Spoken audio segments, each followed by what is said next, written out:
Hey, peace and blessings to you. My name is Jerry B. I am the EntreMusician, and so are you. And this is one of those episodes where it's going to be difficult to categorize because this is the first time that we've ever interviewed someone who is not a musician. Well, at least I think he whistles, but other than that, he's not a musician. But this gentleman right here, dear friend of mine, Greg Rhoton from Armstrong Cable. If you're listening or watching in the Youngstown, Ohio area, Northeast Ohio, Western PA, in that vicinity, you should know and should be a subscriber to Armstrong. The reason why we're getting together is because Greg and his wonderful team have opened up a platform for the EntreMusician where we are being aired bi-weekly. Excellent, excellent, excellent. And we begin talking about having this conversation because this yet opens up another avenue for EntreMusicians, not just the social media, not just Facebook and TikTok and all of that, but there could be opportunities for you. So Greg, my friend, what's happening today, brother? Oh, nice to see you, Jerry. Jerry's always been a friend of Armstrong, and I've known Jerry since we went back to the WKBN days. Right. Long time ago. 115 years, I think. Well, that's it. It's only, I thought it was 130, but it sure feels like that sometimes. Oh man, time flies. And you have been extremely busy since your tenure there at Armstrong. I don't even know what to call you. What is your official title? Well, I kind of gained a title. I used to be just local programming, but now I am the community marketing and local programming manager. You could just take all the jobs and just squeeze it into that one thing, and that's actually what's on the door of your office. No, it's pretty blank. They whatever they hang on the hook that day is what I do. That's absolutely excellent, man. And how long have you been? I mean, as long as I've known you, you've had a camera in your hand, but you're also running a board, video graphics. What don't you do? I don't. I used to play in the band, in high school. Does that count as a musician? What instrument was it? Well, I played tenor sax. Okay, yeah. I played in college too. So does that count? That's I played a lot of jazz. And did you, Greg? Yeah. So I don't think I could do it anymore because I don't have that lung capacity anymore. Jiminy, I need to restart the show then. He is a musician. I'm a liar. This guy's a jazz saxophone player. Oh, I played, let's see, since like 7th grade up to I was second year in college. So that's quite a few years of sax playing. Do you still have your sax, or did you still have it? Yep, sitting up on my attic. So. You ever pull it out for your family? Yeah, I've done that. My son played alto, and my daughter plays clarinet. So we used to kick it around a little bit. So, but it's fun. I still love playing it. That's excellent. Didn't know. Now, so that would explain why you have such an affinity to musicians, because you have always welcomed musicians on the Armstrong channel, channel 100. So tell us a little bit about that, because you guys have a lot going on for musicians if they partner with you. Well, I tell you what, what we've done, the first show, I started here 13 years ago, and one of the first shows was with Cornell Bogdan. Yeah, man. He was at iHeart, and we had Donnie Iris. We had Donnie Iris on, but we've gotten musicians on the show featuring their stories and just a little bit of blurbs in between of music samples. And we had Jim Meese, a good friend of both of ours. Love Jim Meese. Yeah, we had him on, and we've actually had some national artists. We had Joe Bonamassa on. We had Michael Stanley on. We had a lot of people, but along with that show, I actually go out and video record and air the summer concert series, which is with a lot of our local musicians here at the parks, Boardman Park. We had Guys Without Ties. We've had Trainwreck, Vegas. lots of talent. There's so much talent in this area, and this is a Absolutely. hotbed for talent, for music. No, So we like to feature that. You're absolutely right. And the one thing is that, you know, going back to Cornell, with respect to him, this is back in 2002 when our band first started out. Cornell got us our very second gig. I mean, very second Yeah. gig down at the Cellar in Struthers when that was in operation, Wow. and had us open for Bobby Blue Bland. And so he Wow. was doing the blues, had a huge show on KBN as well. And so, wow, I didn't know that he was affiliated with Armstrong during those days. Yeah, we what you know, he's got the Tangled Up in Blues show, Right. which is now on. He is an actor, so he's doing that show in Akron. But I know one thing, I wanted to take his talent, and we do a show called Counterpoint: Musician's Tale. I mean, we've got 3 new shows set up for that. Wow. So we will be video recording new shows here in like about 2 or 3 months with Anna Popovic, and we've got a couple other ones up our sleeve for that. So Cornell is a great guy. He's got his webs into everything music wise. Absolutely. And he's just awesome. So I agree. Would you give him a kiss on the forehead for him the next time you see him? no, I won't do that. I mean, this is from Jerry, you know. Yeah, this is from Jerry. I'll just shake his hand.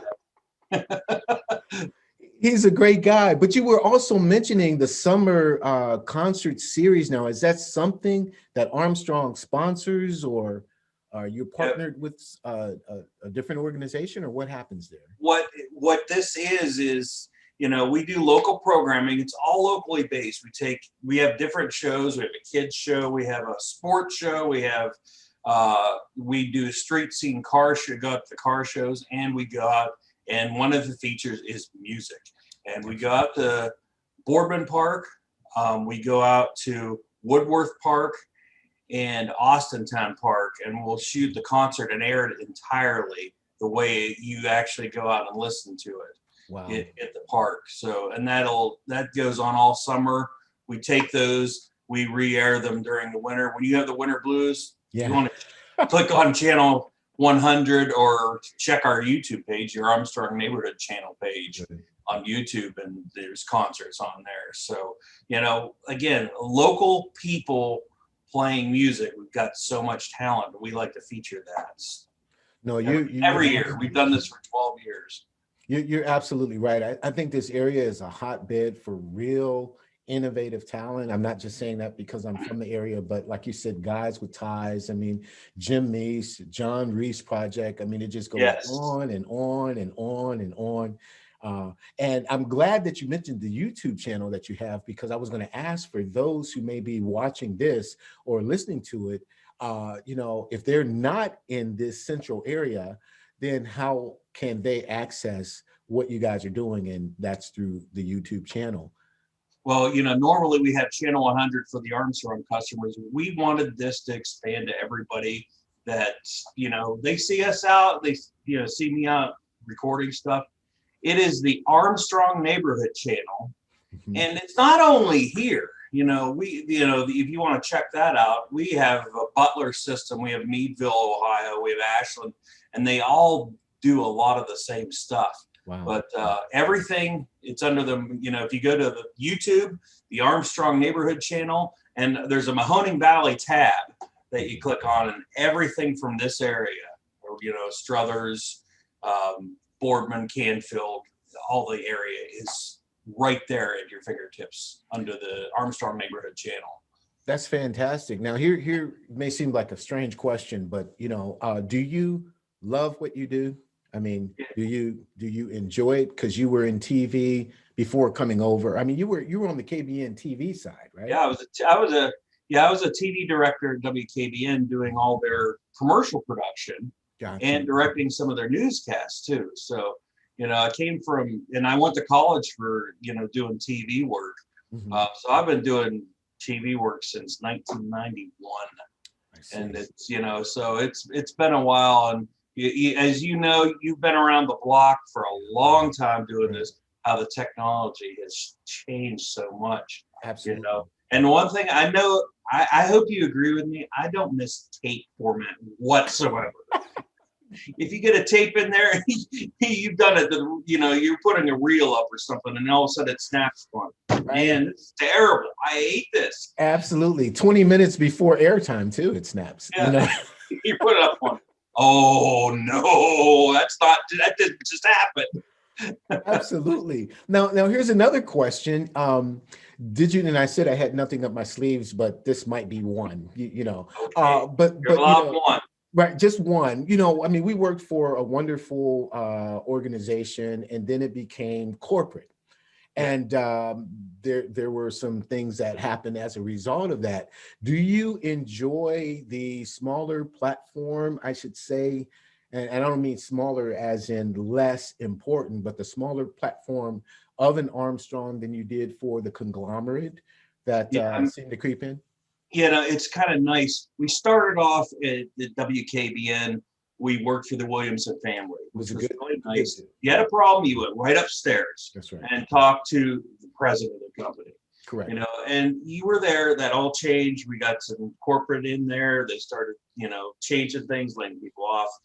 And once they got to me and laid off a bunch of people, Yeah. I was lucky enough to find the Armstrong business, which is still locally owned in Butler, PA. Yeah. And if you got a problem, I mean, you're right back to, at this day and age, you don't walk up the stairs. I'll just send an email to our president, Jeff Ross, and he's right back to me like that, and it's handled. So it is nice to still have that kind of family feel. Sure. Everybody knows everybody else, and they treat us really, really good here, and you know, very lucky. So that does help on that local end. That's excellent. Now, I would imagine too, because of the platform and because of your job in programming, that you do have a lot of say as to, hey, this is good quality, and you can sort of pick and choose. It was like when I worked for the small radio station, if you remember WGFT, that was 130 Absolutely. years ago. Yeah. And, you know, I would walk in with my cup of coffee, I would grab the CDs that I wanted to play, and I would make my own playlist, so to speak, before Yeah. corporations took over. With regard to what you do now, you do have that freedom to say, hey, I think that'll be a good show. I think this is a good band, or that's a good quality situation. And you have the freedom of choice, so to speak, right? Yeah, you know what's nice about it is when they started this job, there was no local programming anywhere for Boardman, Ohio system Armstrong. They basically gave me an empty office with a desk and say, build it. Build it the way you want it, build it the way you see fit. And that was the first thing. You know, I'm a car guy. Yeah. We want to start a street scene show. The second thing was music. I said, music plays a part in everybody's life. True. I don't care if you hear a song from, you know, 1975 and it's like, wow, it just takes you back. It does. And then it's like, you've got a passion for that. You've got to have music in somebody's life. Yes. And that was one of the things. They got all this local talent, all this local music. Why aren't we seeing this on TV? And that's exactly, we've had you on our Loose Change show with Jim Evans. Yeah. We had you a couple times, and people love that stuff. That's what they want to see on TV. So it was nice to have the freedom to choose and try to choose wisely. There's stuff that, you know, I've recorded and it's been a total bust. I mean, you know, I've recorded, I had one time they requested me to come out to a karaoke night. Okay. By 10 o'clock, everybody's, I'm like, this is not working for me. We're not going to do that one again because, you know, they started off real good and then it was little slurred words at the end. So we didn't do that one again, but the summer concerts have taken off. People request stuff like that. People request to see the local talent. That's amazing. Now, so with respect to shows like this one, or, you know, there's an artist out there or a band who wishes to get in touch with Armstrong or get in touch with you personally, hey, I have this great video, I have this great idea. How would they go about it? And what would you be expecting of them when you know, audition? What's going to be next? Yeah, well, you know, you can get a hold of me at Channel 20. It used to be Channel 20, but Channel 20, Channel 20 at agoc.com. Now, if you're a band and you play like these summer concert series, I know Woodworth Park and Todd Schaefer up at Austin Park, they're always looking for people to add to their list. Yes. For summer concerts, and good talented bands. Yeah. They're always asking, looking for somebody. If you're you're a solo artist, if you're a artist that is, we can always try to work you into our counterpoint, A Musician's Tale with Cornell Bogman. Yeah. We've had local people like Jim Meese. I'm trying to think. I can't think of his name right now. He lives up in Canfield. He's a pianist, correct? He plays guitar. I can't. I'm having a mental block there. Anyway, that's the one way to kind of showcase your talent is what we're looking for. No, that's fantastic. So we'll definitely have your credentials down in the show notes below and in the description box if you're watching on YouTube. But again, with respect to musicians, EntreMusicians, creatives, I mean, the thing to do is to make sure that you have a good social media presence. And I just read an article this morning where, it's not only enough to be on TikTok. Now you have to be on Instagram Reels and stories. And there's so much distraction that if you continue posting, G-Money, how are you going to get to the music? But with a platform like Armstrong, it seems to be more of a static where you can put forth a good quality piece, send it to you, and you take care of the airing and the posting and the timetable. And it just takes one thing off your shoulders. Plus, it expands. I can't tell you. I went to see Kenny at Tune Ups Plus this morning for an oil change, right? And Kenny's going, "Hey, I just saw you on Armstrong." You know what I mean? There you go. So it does help to spread the platform. So that's what I'm grateful to you for, bro. I appreciate it. I've seen, we talked many times over the years, and then you had the EntreMusician show, and it's like we were looking for, my job kind of got spread out. It was I was doing all local programming, so I had all the time in the world. Then I took on the marketing manager position, so I'm doing that. I had a lot less time to find and shoot and edit and take all the programming and put it together for a schedule. Right. You couldn't have hit at a better time with your show. Wow. To come on and be a part of the Armstrong Neighborhood Channel. We got your show, Tony Spano. We have Spanning the Need. He has his own show, so we got that talent in there. A well-produced show is, we're looking for that. And one of the things is, I know there's a lot of the local bands or artists that have a music video that they shoot. I mean, I'm always looking. What I'd like to do in the near future is I have time. Sometimes my shows don't run 30 minutes exactly, or, sometimes I run 27 minutes. Right. I'd love to take one of those videos and put it right on the end of that show and air it. Oh, wow. Which would be nice because you'll Absolutely. get, you put a, Jerry B right there, air that video right after one of the shows. It gets so much exposure like that. That is amazing. True. So that's my future plans to take up time. It gives me good content, but to take that, somebody that's trying to get their product out and get people to see them, put that on the air. Now that's coming in the future. That is absolutely excellent. And so how many subscribers are there for your Armstrong community? How the on our YouTube site, we've got a total of about 5,500 subscribers. Yes. Which it goes up every day. Sure. We're still rising on that. And YouTube, the logistics of YouTube is we're still trying to figure that out of, how to. Well, when you figure it out, they'll change it again. So let's not get into that. Yeah. The best advice I can give anybody like that,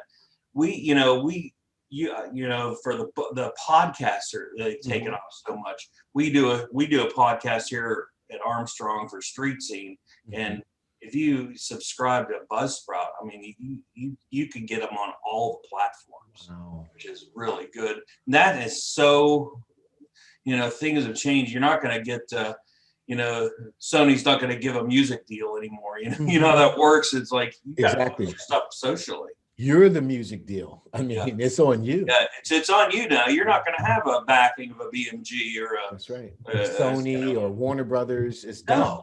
That's no, done. that's they've got their format. You know how that worked. They've got their format, which they are a guaranteed sale. As far as the rest of these good artists that are out there, they're on their own. That's right. It's tough. Now, let me ask you this then. When you had that saxophone out and you were in high school and in college, was there a reason you didn't choose music? Did the technical end look more secure to you? Because, to be a full-time musician nowadays is like jumping off a 50-foot cliff. It's tough. I love playing. I love playing the sax. I always wanted to play the sax. My dad played alto when he used to tell me about that when I was a kid, and I said, I want to play a saxophone.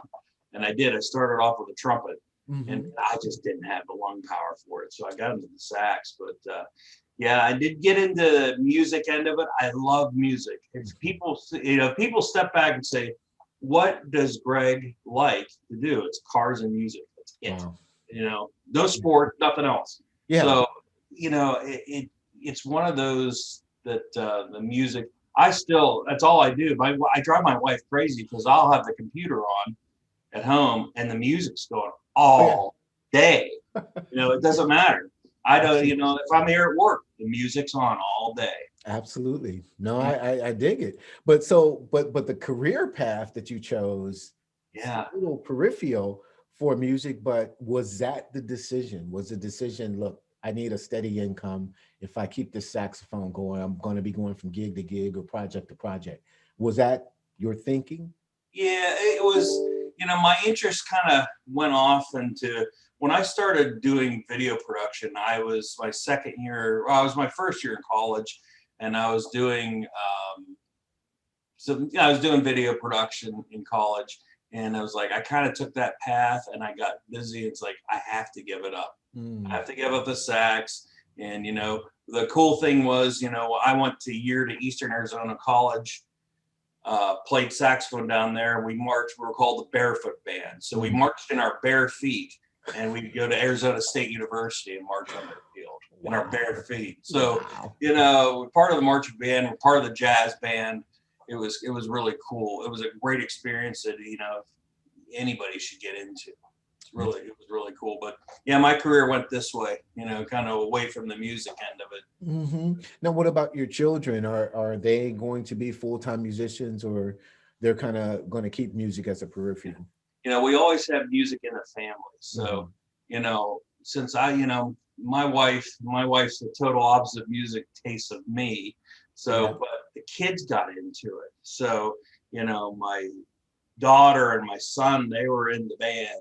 My son played football and was in the band at the same time. So, my daughter got into musicals, and so they're going to take their own paths. My son's he's gone onto the mechanic end of it. My daughter's 17. She loves music. She's got to have it on all the time. So, she'll figure out her path also. I don't know what she's going to do yet. She's 17. Well, I'm sure she's going to be absolutely great. I mean this wholeheartedly. You've always been great. As I said, going back to the KBN days, always one that I could just stroll up to and have a conversation with. And we wouldn't see each other for weeks. I'm on the radio side, of course, but we would just pick it up where we left off. And you've always been like that. So I appreciate it, man. And again, we appreciate the platform that you have created for the EntreMusician as well as others. And again, if you're watching this broadcast, or if you are listening to the podcast, you will see Greg's credentials down there. You will know exactly how to get in touch with him. And if you have a good quality video in any genre, okay, it's not just right. It could be any genre of music, or you have a great documentary on what you and your band or you're doing with your artistry. kick it over, this is another great platform for you as an EntreMusician. Now, for my last question, Greg, I would ask, what advice, because you made me lie at the beginning and say you were not a musician, and you are. I don't know about that anymore. I don't know how well I can play anymore, but yeah. But what advice, I'm sure you have some great advice as a saxophone player, as a jazz head, that you would be able to give any young musician who's starting out. What would you tell him or her? You got to go after what you want to do. I mean, don't let anybody hold you back. And learn to play and learn. You've got, if you're learning to, if you're a musician, as far as getting your product out, you've got to learn how to learn everything you can. It's all, when Jerry and I started doing this, it was totally different, completely different. Yeah, it was completely backwards. Absolutely. Of what it is now. So you've got to learn digital. You got to learn, how the music software. Yes. You've got to learn how that works. That's and correct. Again, I'm a more video end of it, but if you're making a music video, mm-hmm. how to do that too. You've got to be flexible on learning everything and where you get your music out to, because that's the key, at least in my view, of how to really get you known in the community and as far as music goes. Absolutely. No, that's excellent advice. And, it would be the same advice that I would give to anyone. You got to know everything that you can possibly know. Now, what you don't know, you have to know about it, so that when you hire someone who knows that, you at least, you can ask the right questions. You can know what to tell them as they're helping you. But I'm so grateful, and I mean this from the bottom of my heart. Very, very grateful to you, Greg. Very grateful to your team. Very grateful to Armstrong for allowing the EntreMusician to be aired on your wonderful platform. And I'm grateful that we could have this conversation today. Well, we enjoy having you as a part of Armstrong and the EntreMusician as a show with good quality programming to actually add to our list of programs, because you couldn't have come at a better time. I'm grateful. So you have an incredible day. You have a wonderful weekend, a wonderful holiday, and take that saxophone out. You got a couple of minutes, man. I think I will. Back out. See if I don't have it. See if the reeds aren't cracked in half. I don't know yet. I have to look at them. They're probably like 20 years old, but hey, as long as they work, I don't care. That's right. That's excellent, man. Well, peace and blessings to you. This is Greg Rhoton. He has a big, long title at Armstrong. I'm not going to try to repeat it, but it's down here in the description. And you get in touch with him, Armstrong Channel 100, the neighborhood channel, Greg Rhoton. My name is Jerry B. I am the EntreMusician, but you know what? So are you. We will see you next time. God bless.